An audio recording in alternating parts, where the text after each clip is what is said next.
Gédéon bâtit là un autel à l'Éternel et lui donna pour nom l'Éternel paix. Juges 6, verset 24.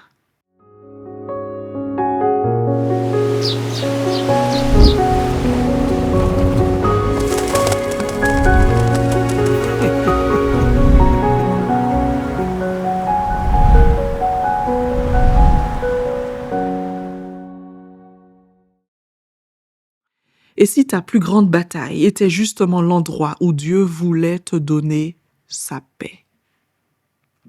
Salut à toi, cher ami. Aujourd'hui, je t'invite à considérer le Dieu de paix. Gédéon bâtit un autel à Yahweh. Il l'appela Yahweh Shalom, éternelle paix. C'est la seule fois dans la Bible où ce nom apparaît. Et il surgit au cœur de la peur. Le livre des Juges décrit Israël sous l'oppression madianite. Village détruit, récolte pillée, vie cachée dans les grottes. Gédéon, lui, bat du blé en secret dans un pressoir à vin. Pas par stratégie, par peur. C'est là, dans cet endroit étouffé, que l'ange de l'Éternel apparaît et dit « L'Éternel est avec toi, vaillant héros ». Gédéon, troublé, bouleversé, croyant voir sa mort, entend ces paroles, ces mots. « Ne crains point, tu ne mourras pas ». Alors il bâtit un autel et le nomme Yahweh Shalom. L'Éternel est paix. Dans la Bible, Shalom ne signifie pas juste calme. C'est la plénitude, la complétude, la restauration, la réconciliation du cœur, la cohérence retrouvée. C'est la paix qui ne dépend pas des circonstances, mais de la présence de Dieu.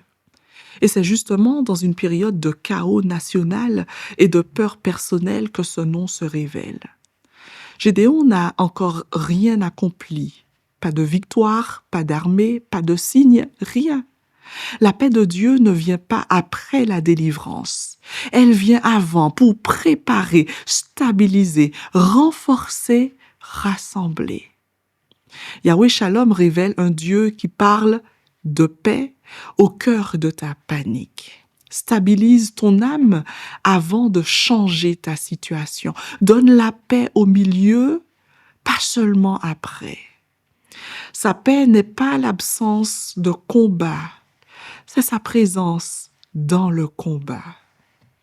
Gédéon est l'image de chacun de nous quand la vie devient trop lourde, trop menaçante, trop instable. C'est dans le pressoir, dans cet endroit où il se cachait, étouffé par la peur, que Dieu prononce un nom nouveau, Shalom. Et si toi aussi la paix de Dieu te surprenait dans un lieu que tu n'aimes pas, dans une saison où tu te sens petit, fragile, hésitant, la paix de Dieu ne dépend pas de ta force, elle dépend de sa présence. Je te laisse cette question de réflexion pour aujourd'hui. Quel espace de ta vie, même petit, même fragile, as-tu besoin d'accueillir comme un lieu où Dieu veut devenir pour toi Yahweh Shalom? Prends le temps d'y réfléchir et sois béni.